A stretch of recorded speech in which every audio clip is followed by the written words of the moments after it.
Comenzamos una nueva edición de Café Financiero con todas las más económicas. Vamos a repasar lo sucedido en los mercados de capitales y en el último bloque vamos a analizar los principales temas económicos de la semana, hoy con la participación de Ignacio Chojo Ortiz.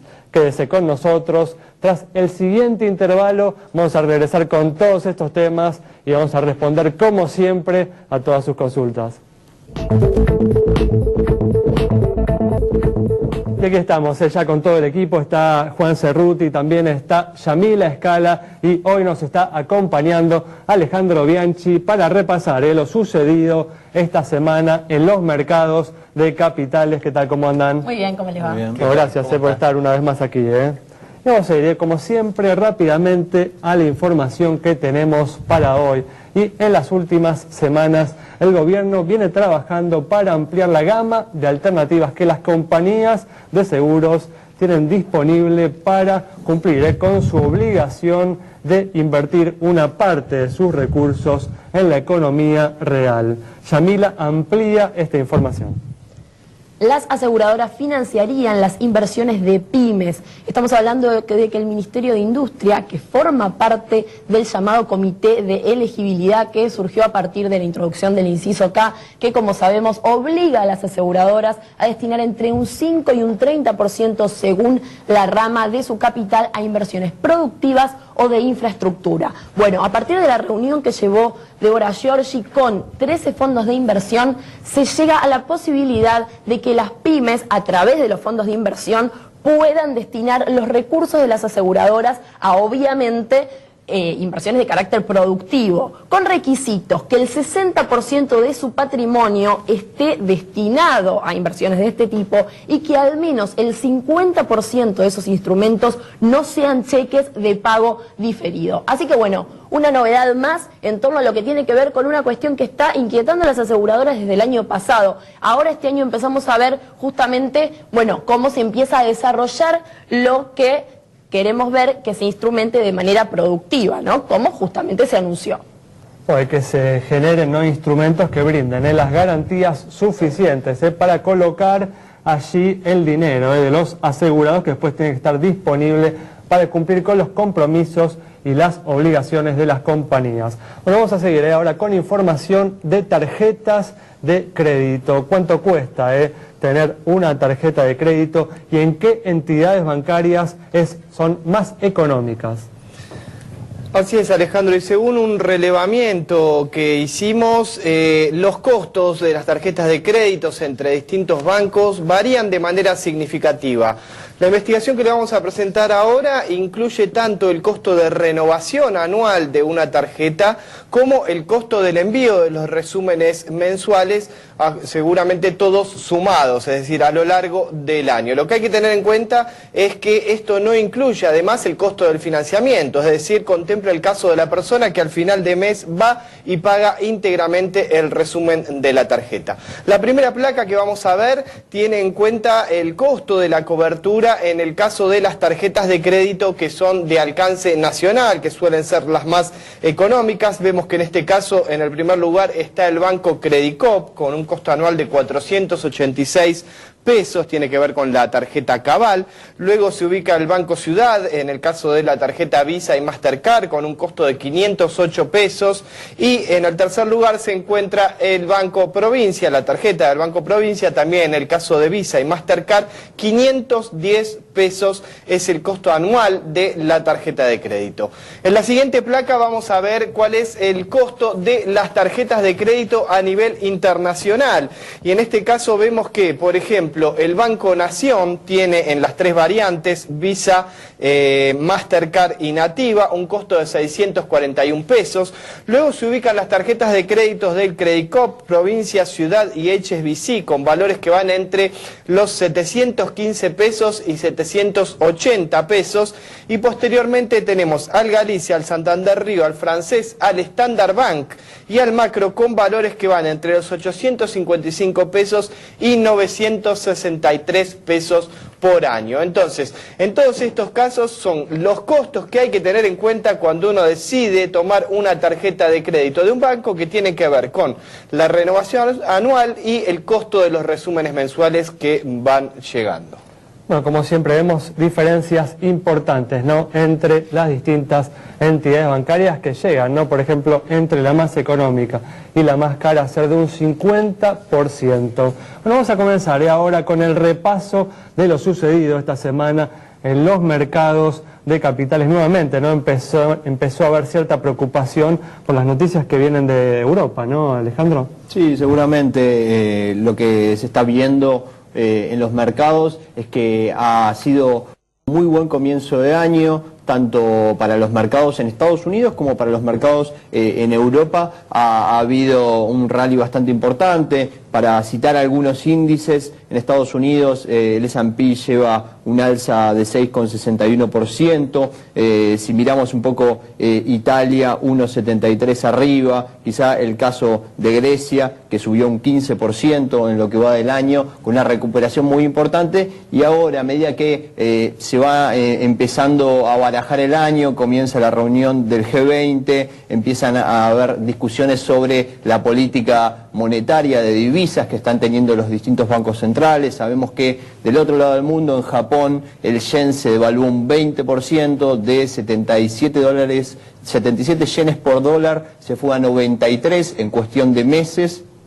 Eso también hizo subir mucho la bolsa en Japón, cerca de un 7%, con lo cual estamos en un momento en el que los mercados llevan cerca de 7 semanas de suba consecutivas y empiezan a haber algunas noticias después de la presentación de balances y después de todo lo positivo que se ha visto a principios del año, donde la volatilidad comienza a crecer lentamente.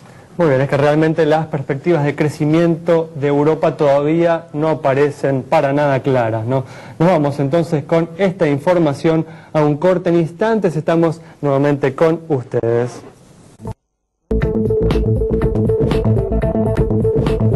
Es momento de comenzar a responder algunas consultas sobre la situación de las entidades bancarias. Recuerden que se pueden comunicar con nosotros a los números de teléfono que aparecen debajo de la pantalla a lo largo del programa, o también pueden comunicarse con nosotros a nuestra página de Facebook para hacernos todo tipo de consultas sobre el estado de las compañías de seguros, de los bancos, consultas que tengan que ver con los mercados de capitales o demás. Vamos a comenzar con la pregunta de Fabián sobre la situación del banco francés. Le contamos a Fabián que el banco francés tiene un patrimonio de 4.905 millones de pesos, tiene depósitos por 31.906 millones de pesos y 1.037 millones de pesos es el resultado que ha acumulado desde diciembre de 2011 a la fecha. Los indicadores están en línea con el promedio del sistema, así que le asignamos una cara sonriente. También se comunicó con nosotros Mariana para conocer el estado del Banco Finansur. En el caso del Banco Finansur, tiene un patrimonio de 60 millones de pesos, registra 707 millones de pesos de depósitos y tiene un resultado acumulado que es negativo de 451 millones de pesos desde diciembre de 2011, por lo cual le asignamos una cara seria. Muy bien, volvemos al mercado de seguros. Las asociaciones de productores vienen trabajando para mantener las comisiones que reciben, que fueron modificadas por la nueva ley de riesgos del trabajo. Yamila nos cuenta de cuáles son las novedades en relación a este tema. Siguen las repercusiones de todo aquello que dejó el año 2012. Añito, sí los hay en materia de novedades del mercado asegurador. Bueno, lo nuevo, lo que surgió en las últimas semanas, es una circular conjunta que emitió la Superintendencia de Seguros de la Nación junto a APAS, FAPASA y la Superintendencia de Riesgos del Trabajo respecto de que se van a mantener los porcentajes pautados antes de la sanción de la nueva ley de ART. Recordemos que fija en un 5% como máximo la comisión para los asesores productores de seguros. Sin embargo, esto es hasta antes. ¿Qué pasará después? ¿Qué pasa con los contratos que se pactaron luego de esa fecha? Bueno, habrá que ver. Siguen las acciones legales, siguen los recursos de amparo presentados en este mes de febrero y veremos cómo se resuelve un tema que tiene sin lugar a dudas en vilo a un sector del mercado asegurador. Bueno, cambiamos de tema y en los últimos años se viene ampliando la oferta de microseguros. Hoy podemos asegurar, por ejemplo, una bicicleta, podemos asegurar las entradas a los recitales, podemos asegurar los pasajes aéreos, la cartera. Bueno, teniendo en cuenta esto, Ana Saco le preguntó a los consumidores cuál es su opinión sobre estas nuevas alternativas y qué otras cosas les gustaría asegurar. Café Financiero le preguntó a los consumidores si les resultan atractivas estas propuestas y qué otros bienes le gustaría asegurar. Yo la casa lo tengo contra incendio, también en el edificio, así que de vida también, te lo dan todo con la tarjeta, así que verdaderamente no sé, me toma por sorpresa, la de las cosas pequeñas no sé, no. Bueno, depende obviamente del costo-beneficio, analizaría cuál es el costo anual de la póliza y el riesgo a cubrir. Mascotas no tengo. La billetera del día únicamente, no sé, no lo veo como algo provechoso para el usuario. Hay mercado para todo. Y sí, asegurar, en principio, un celular, una cartera de una mujer. Está bien, están ampliando el mercado para conseguir nuevos clientes, nada más, captar más clientes. Es así, ellos hacen su negocio. Es interesante saber que se puede hacer este tipo de pólizas, ¿no? Porque sí, es verdad, te roban la cartera, te sacan a veces cosas que son importantes para uno y es bueno que puedas asegurarte algo de esas cosas. La mascota también, eso está bueno, también tengo mascota y me gustaría asegurarla porque la quiero muchísimo, pues está muy bueno, la verdad que está bien, bárbaro. Bueno, una tendencia bienvenida, esperemos que las compañías continúen trabajando para ampliar la gama de alternativas disponibles para protegernos contra los riesgos que nos preocupan y con pólizas que estén al alcance del bolsillo. Sin lugar a dudas una estrategia comercial de las compañías, pero que bueno, entre 8 y 60 pesos uno puede acceder para justamente asegurar la mascota. Interesante, no solo la reposición en el caso de que muera el cachorro, por ejemplo, por un animal de la misma raza, un perro de la misma raza, sino también en el caso de pérdida. Algunas compañías están, bueno, entre la suma asegurada uno puede ahí bancarse lo que sería la publicación del aviso donde dice que perdió la mascota. Algo realmente llamativo, pero bueno, esto existe y la gente debe conocerlo, la bicicleta. Es interesante saber la suma asegurada, ¿no? Cuando uno cuando contrata la póliza, porque la cartera de la dama, por ejemplo, siempre decimos, incluye objetos que tienen un valor determinado, muy importante, y bueno, el valor tiene que...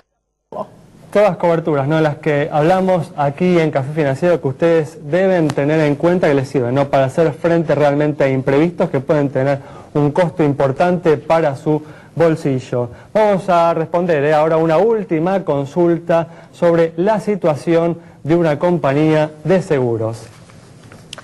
Y para Ana, que nos consultó sobre la situación del comercio, esta compañía presenta un activo de 903 millones de pesos, un pasivo por 822 millones, patrimonio 80 millones de pesos, un resultado negativo de 9 millones de pesos, primas 380 millones e informa 2.739 juicios. Con indicadores que se condicen con los del promedio del mercado, es que le otorgamos la luz verde de nuestro semáforo. Bueno, con esta información nos vamos a ir a un nuevo corte. En instantes estamos de regreso analizando las principales noticias económicas de la semana con la participación de Ignacio Chojo Ortiz.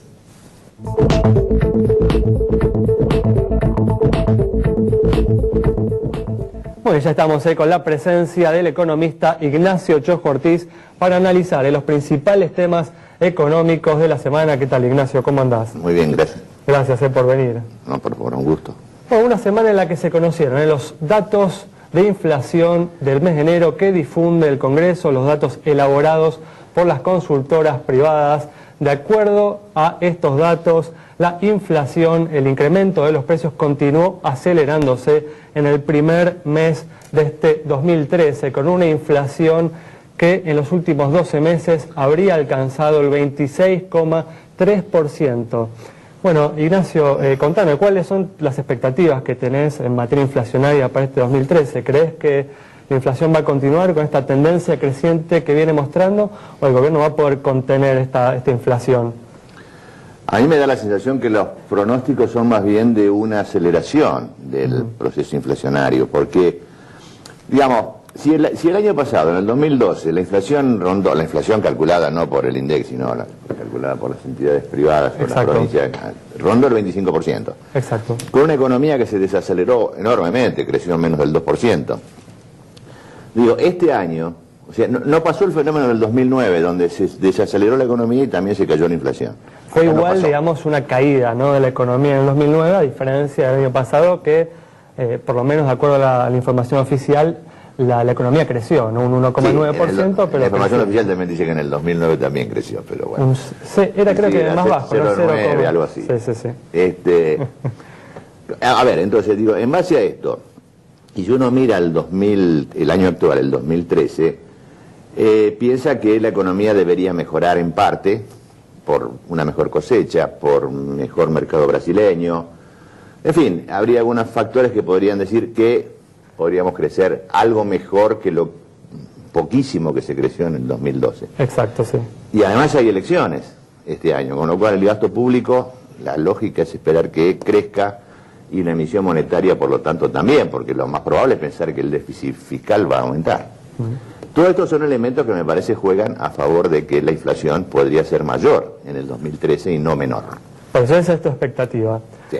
De todas formas, ¿qué herramientas crees, digamos, si el gobierno tuviera, ¿no?, la intención de contener este aumento de los precios? ¿Qué herramientas crees que debería utilizar? ¿Cuál debería ser la política, no? Porque, bueno, lo que hemos visto en estas últimas semanas es que el gobierno, en principio, se está inclinando por el congelamiento de precios, ¿no?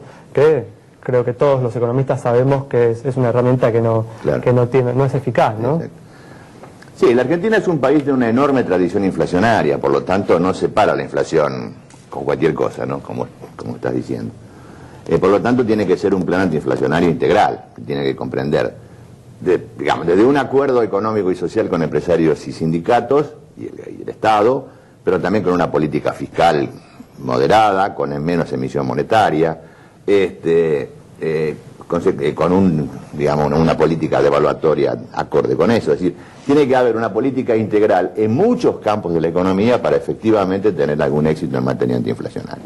Si no, me parece que algún compromiso, además de las autoridades. Sí, bueno, lo que dije, un acuerdo social que tiene que involucrar al Estado, a los empresarios, a los trabajadores, pero que no es exactamente este congelamiento de precios que vemos ahora, que me parece que es riesgoso en el sentido de que transcurridos los 60 días, evidentemente las expectativas van a estar puestas más bien en un aumento de precios, ¿no? Este panorama que usted ve de una aceleración inflacionaria en 2013, ¿qué puede pasar con el tipo de cambio? ¿Qué puede pasar con el dólar? Yo creo que lo más en ese contexto de una inflación que se sostiene elevada, digamos, sea igual o un poco mayor que lo que ha sido en el 2012, me parece que el tipo de cambio oficial no va a acompañar ese salto inflacionario y por lo tanto vamos a continuar con la política del deterioro en términos reales del tipo de cambio para el comercio exterior. Digo, para diferenciar el tema de que hay un doble tipo de cambio, ¿no? Hay algunos economistas que ya están empezando a hablar de que cuando uno analiza este año, bueno, obviamente las elecciones van a marcar un punto de inflexión, que no ven demasiado cambio en la política económica de lo que ya se conoce de acá a las elecciones, pero que existe una mayor incertidumbre a partir de las elecciones, es decir, el gobierno va a empezar a equilibrar algunos factores que están un poco desequilibrados, fuera de lugar, digamos. Bueno, eso no lo sabemos. Lo que parece poco probable es que ese tipo de medidas se tomen antes de las elecciones, ¿no? Visto la historia más reciente de la Argentina. Si después de las elecciones se toman ese tipo de medidas, en buena parte también dependerá del resultado electoral, ¿no? Y por lo tanto, cuáles son las expectativas que se generan a partir de las elecciones legislativas y pensando en las elecciones presidenciales del 2015, ¿no? Se conoció ayer justamente un plan del gobierno para estimular, ¿no?, la producción de gas. No sé si te enteraste de esta intención, de este plan. ¿Crees que el gobierno está empezando justamente a trabajar sobre uno de los aspectos que mucho se le ha criticado, ¿no?, que es no ofrecer precios atractivos para que incentiven la inversión, estimulen la inversión en los sectores energéticos? Evidente. Bueno, aquí hemos llegado a una situación energética realmente de crisis complicada, que se traduce en problemas concretos de suministro energético para la producción en la Argentina, y un costo en términos del comercio exterior deficitario que ha pasado a la energía importante, ¿no? Consecuentemente, es obvio que el gobierno tome noticia de que efectivamente tiene que mejorar los precios de la energía para estimular la producción. Clarísimo. ¿Crees que debe acompañar con algún tipo de esquema distinto a lo que ha hecho esta propuesta, o crees que con esto basta, con el esquema que se ha presentado basta para comenzar justamente a modificar esta tendencia decreciente en la producción energética que se ha visto en los últimos años? El tema está estrechamente vinculado a la inversión en materia energética, ¿no? Hablo de petróleo, hablo de gas, etcétera. Y hablamos de inversión en montos significativos, y ahí la Argentina tiene una restricción, y es que no tiene acceso al mercado internacional de financiamiento, y por lo tanto eso es un límite al volumen de las inversiones necesarias en materia de energía, ¿no? Claro. ¿Cómo se soluciona la caída que tuvo la inversión, que fue muy fuerte en 2012, digamos? ¿Cómo se puede recuperar eso este año? La inversión, evidentemente, está asociada a cuestiones de certidumbre, a cuestiones vinculadas con que el empresario tiene que pensar que la economía va a mejorar significativamente, pero no en la coyuntura, que va a mejorar por un plazo prolongado significativamente. Y me parece que estas son las dudas o las incertidumbres que hoy están trabando el volumen de inversión, ¿no? O sea, digamos, muchos dicen, bueno, que la caída de la inversión tiene que ver con los controles cambiarios que hubo, que eso afectó particularmente al sector de construcción y las trabas a las importaciones. Alguna de estas dos medidas, la verdad que cuando uno lo ve, no pareciese ser de que vayan a desandarse en el corto plazo, ¿no?